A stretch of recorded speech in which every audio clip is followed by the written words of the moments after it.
Rieccoci qua, cari telespettatori. Allora vi presento la nostra prima ospite, la nostra prima esperta. Allora, esperta sì, e di tante questioni anche molto importanti, perché la dottoressa Antonia Ricci è direttrice generale dell'Istituto Zooprofilattico delle Venezie. Grazie di essere qui con noi. Grazie a lei, buonasera a lei. Veterinaria, di formazione, sì. ma ha svolto un'attività di tanti anni all'interno dell'istituto, sì. Da 3 anni circa, se non sbaglio, lei è direttrice sì, generale. Dal 2020. Esatto, per cui è una competenza bella estesa. Quando parliamo, perché giustamente tanti di voi dicono ma cosa fa l'Istituto Zooprofilattico delle Venezie? Di che cosa si occupa? Di salute degli alimenti? Di che cos'altro? E allora, dottoressa, lei innanzitutto di inquadrare di che cosa si occupa l'istituto. Sì, l'istituto si occupa di tante cose, è un istituto veterinario. Innanzitutto noi abbiamo competenza su tutto il Triveneto, quindi Veneto, Friuli Venezia Giulia, Trento e Bolzano. Con sede però a Padova. Abbiamo la nostra sede centrale a Legnaro, in provincia di Padova, e delle sedi periferiche in ognuna delle province del Triveneto. Ci occupiamo di tutta la filiera agroalimentare, davvero dai mangimi per gli animali alla tavola del consumatore, e quindi ci occupiamo di salute animale.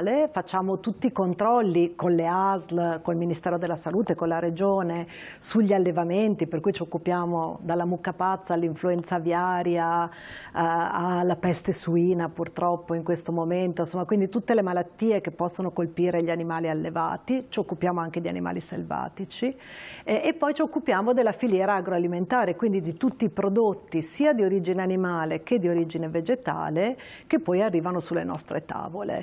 Quindi il passaggio vostro però non è immediato, non è che l'Istituto Zooprofilattico prenda di sua iniziativa e va a fare le ispezioni, i controlli. A voi arrivano i prodotti a seguito di un'ispezione fatta dall'ASL, giusto? Assolutamente sì, noi non facciamo l'attività di campionamento, questa viene fatta dalle ASL sul territorio, sulla base di una programmazione che viene fatta dalle regioni e ancora più sopra dal Ministero, e in realtà discende da normative comunitarie, quindi c'è una programmazione di campionamenti lungo tutta la filiera, davvero dai mangimi all'ambiente. Quindi tutto viene controllato, è vero? Tutto viene controllato, esatto. Quello che volevo proprio dare è questo messaggio. In Italia noi abbiamo uno dei sistemi di controllo davvero più efficiente al mondo, credo che non ci sia altro paese. Quindi è proprio reale, perché tanti dicono ma controlli così. No, è proprio vera questa cosa. Pensi che, allora, io dirigo l'Istituto delle Venezie, ma gli istituti zooprofilattici in Italia sono 10, che hanno 10 sedi centrali e in tutto 100 laboratori in Italia, cioè ogni provincia d'Italia ha una sede di un istituto zooprofilattico che si occupa di fare i controlli.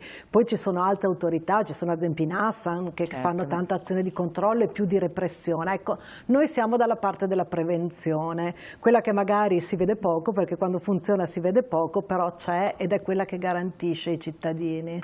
Quindi effettuate tutte le indagini, gli esami, tutta anche la diagnostica in qualche caso, sì, e giustamente anche di patologie che poi possono ricadere anche sull'uomo, perché le patologie animali possono coinvolgere, abbiamo visto. Assolutamente sì, ci sono le zoonosi, quelle classiche, no? Dalle salmonellosi, la brucellosi, la tubercolosi, sono malattie che noi sappiamo che passano dagli animali all'uomo, e c'è tutto un sistema molto importante appunto di controlli, di verifiche, proprio per evitare che questo accada.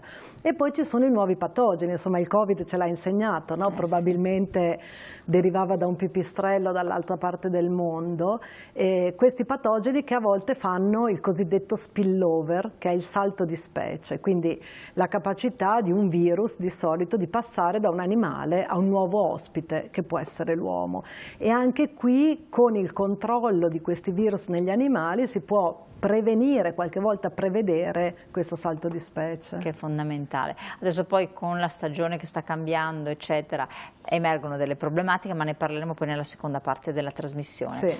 A me piace avere qui la dottoressa, non solo perché è sempre importante parlare di salute e igiene alimentare, è l'ABC della nostra cultura, sì, però bisogna dirlo, raccontarlo, perché tante cose, parlavamo fuori onda, sfuggono anche a tutti naturalmente, perché voi vi siete occupati di una pubblicazione, io ce l'ho qui in mano, che è molto carina, molto bella, Rosetta, una torta per tutti.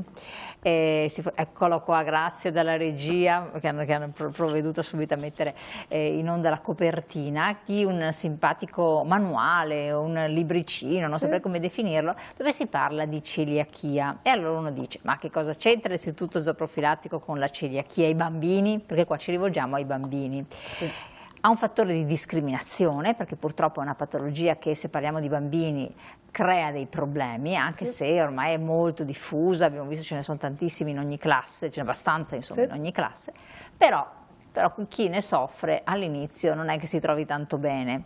Allora ci racconti l'idea di questa pubblicazione e il contenuto anche di questo simpatico libro. Sì, intanto grazie per avermi invitato a parlare di questo lavoro che abbiamo fatto, perché è un po' un lavoro del cuore, no? Ci sono insomma alcune attività che ci prendono particolarmente, e questa davvero per me e per i miei collaboratori è una di queste.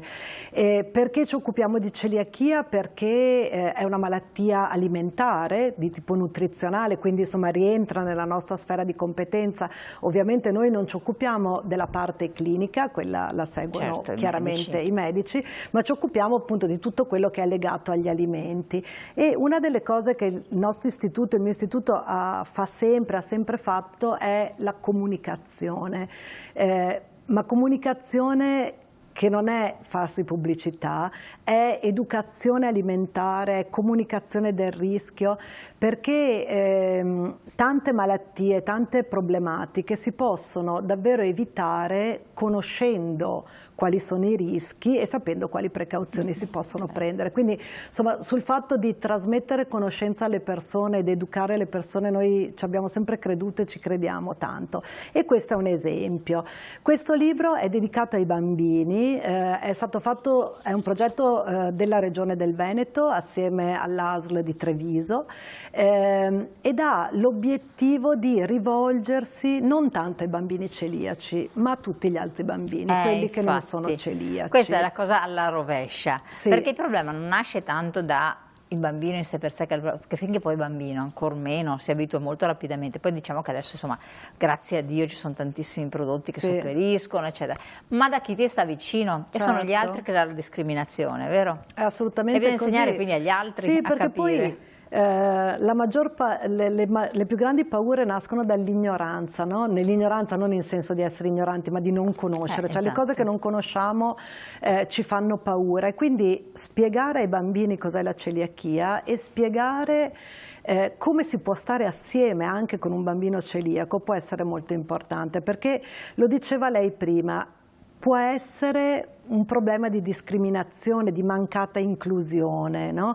Questi bambini che già hanno un problema di salute e quindi insomma comunque sono dei bambini che hanno delle difficoltà, no? Uno zainetto sulle loro spalle un po' più pesante rispetto a tutti gli altri, e che per di più vengono spesso isolati. Se noi pensiamo alle festine, pensiamo a un bambino alle elementari, sono tutte queste festine per i bambini. È vero che oggi ormai c'è la cultura di dare al bambino celiaco degli alimenti adatti a lui, ma è una cosa anche triste, no? Tutti i bambini hanno 1000 tipi di torte da cui possono scegliere, e il povero bambino celiaco di solito c'ha un piattino a parte con delle cose anche un po' tristi, no? Allora il messaggio di questo libro, che è proprio un albo illustrato, è una bellissima storia per bambini, è proprio la storia di questa bimba, si chiama Rosetta, che è proprio triste perché essendo celiaca nel suo paese, che si chiama Tramoggia, non trova cibi adatti a lei, e quindi quando partecipa alle feste con gli altri bambini lei non può mai condividere il cibo con loro. E il problema viene risolto quando in questo paese arriva questo buffo zio che si chiama zio Scarpetta, che arriva per aprire una panetteria, no, in questo paese, e conosce Rosetta e capisce il problema di Rosetta, no? Il fatto di non poter condividere il cibo. Il cibo non è solo nutrimento, è convivialità, è stare assieme, no? E quindi cerca di aiutare Rosetta e ci riesce. Innanzitutto va a casa di Rosetta e le insegna a fare una torta per tutti. Questo è il grande messaggio di questo libro.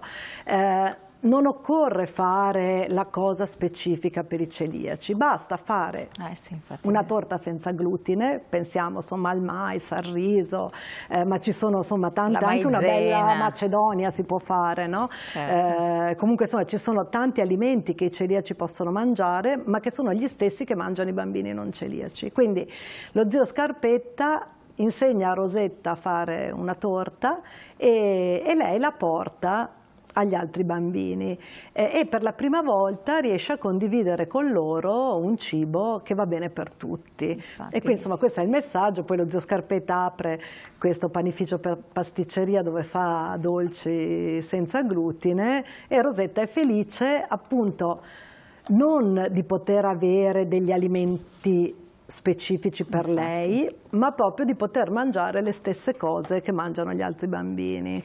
E quindi è un messaggio proprio di inclusione. No, ma è anche importante perché oltre a questa inclusione, questa condivisione che è possibile, c'è anche l'altro aspetto che, come diceva lei, cibi tristi. Sì. Superare quest'idea, il dato di fatto che possono essere cibi tristi, che è vero per carità, perché vedi tante volte se uno va nei ristoranti c'è la cosa confezionata, già il fatto che sia confezionato sì. ti mette tristezza, che non siano la riproduzione di quello che invece è con il glutine, è un po' un'altra tristezza. Ci sono aziende che si sono assolutamente evolute, sì. che hanno fatto dei passi da gigante, che presentano delle opzioni molto allettanti e molto buone tra l'altro, sì. che possono piacere anche ai bambini senza relegarli in quella posizione un po' così. Però l'altro insegnamento sì. è per esempio alle mamme quando invitano, cioè, sanno che nella classe, nel gruppetto c'è un bambino celiaco, perché sì. non fare qualche cosa dove esatto. il glutine non c'è, in modo che quel bambino si senta più tranquillo. È sì, vero anche questo? Sì, è proprio che possa fare le stesse cose che fanno gli altri. Insomma, per i bambini quello di essere considerati diversi è sempre uno stigma, no? È proprio te lo porti per tutta la vita. È una grande difficoltà. E allora facciamo, non so, una meringata con la panna e la frutta? Va benissimo. Squisita, esatto. No? Certo. Basta pensarci, basta anche informarsi. Poi è vero, insomma, è quello che dicevo all'inizio, no? Le cose basta conoscerle, saperle. Ormai ci sono delle pasticcerie anche specializzate ecco, la conoscenza, questa è che poi lega sì. anche all'attività che voi svolgete come istituto zooprofilattico, è l'elemento perno centrale. Sì. Quando uno non conosce, dice celiachia, dice ah poverino, non mangia più niente. No. Poi invece anche ho sfogliato rapidamente questo libro, poi ti dice effettivamente la farina di mais, la farina di riso, sì. La fecola di patate che poi messa nelle torte è qualcosa di eccezionale, sì, sì. e il grano saraceno se non erro, tra l'altro, sono già degli ingredienti che la persona che è celiaca può tranquillamente mangiare, certo. e ovvia questo problema. E poi c'è chi può prendere anche dei glutinati, tra l'altro, sì, no? Perché sì, sono certo. altri alimenti dove è stato tolto via il glutine. Si trovano anche le Quindi farine senza glutine. Cioè bisogna però che la persona, che tutti siano a conoscenza di questo. Esatto. Una banalità, l'uovo di Colombo, però tante volte quando io dico celiaco e molte persone dicono non mangia niente. Esatto. E verrebbe da pensare, sì. poi in realtà ti accorgi che in realtà non è vero, perché tanti alimenti invece non necessariamente hanno bisogno del glutine, insomma, all'interno. Assolutamente. Quindi una diffusione, voi fate quindi anche divulgazione a questo punto? Certo, sì, assolutamente, ma proprio con lo scopo di fare prevenzione. Io mi sono sempre occupata tanto di malattie alimentari, insomma un po' il mio argomento, e ormai è dimostrato che le malattie alimentari, che sono quelle classiche, la salmonellosi, no? La campilobatteriosi, ormai non sono più legate alla ristorazione collettiva, ai grandi. Una volta la salmonellosi era, no, il ristorante, il matrimonio, no, il grande evento dove stavano male 150 persone, magari perché il pericolo arrivava proprio con l'alimento, con la materia prima.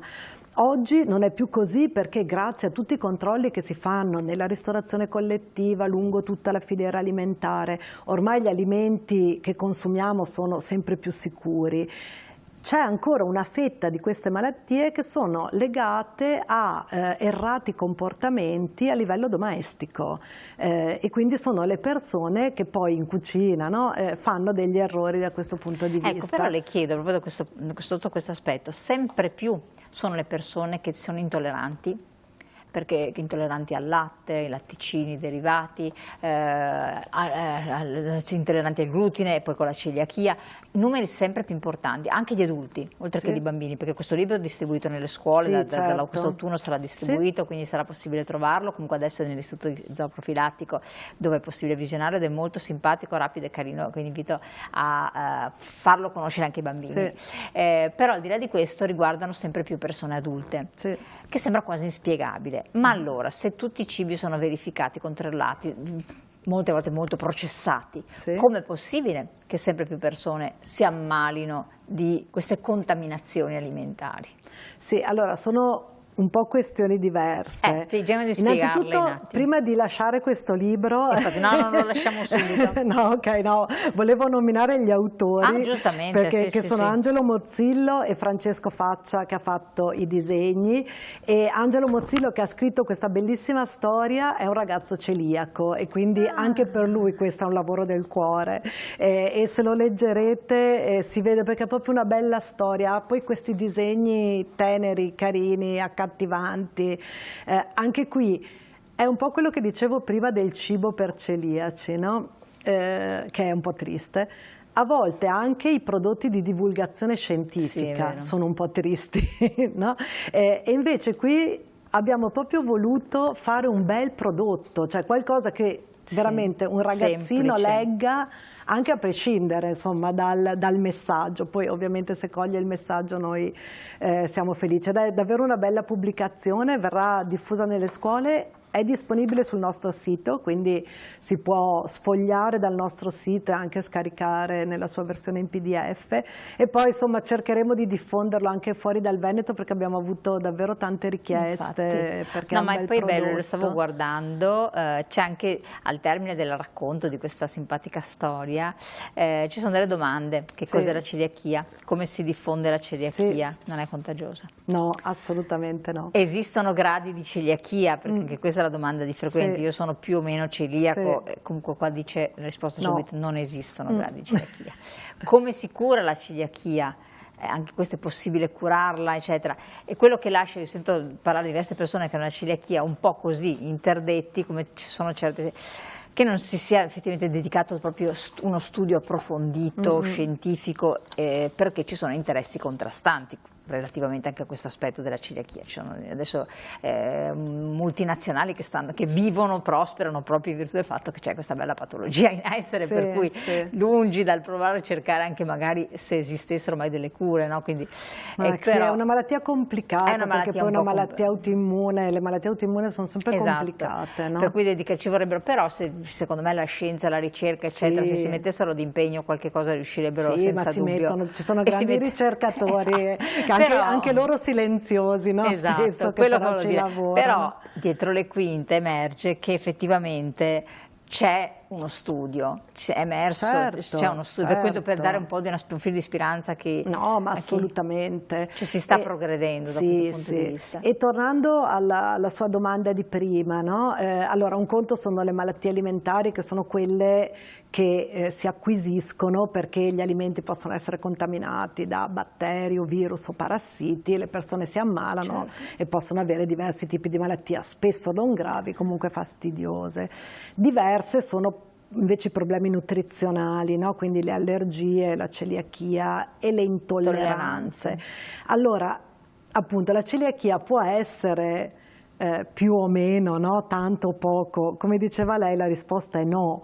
Cioè, chi è malato di celiachia non può mangiare alimenti che contengono il glutine, e quindi è proprio, bianco o nero, insomma. E così è un po' per le allergie alimentari. Cioè, chi è allergico non può assolutamente venire a contatto nemmeno con tracce dell'allergene. Guardi che questo è un altro problema per i bambini soprattutto, e poi anche per gli adulti, gravissimo. I bambini allergici, non lo so, ad esempio alla frutta in guscio, alle nocciole, stavo pensando alle noci, nocciole, cose del genere.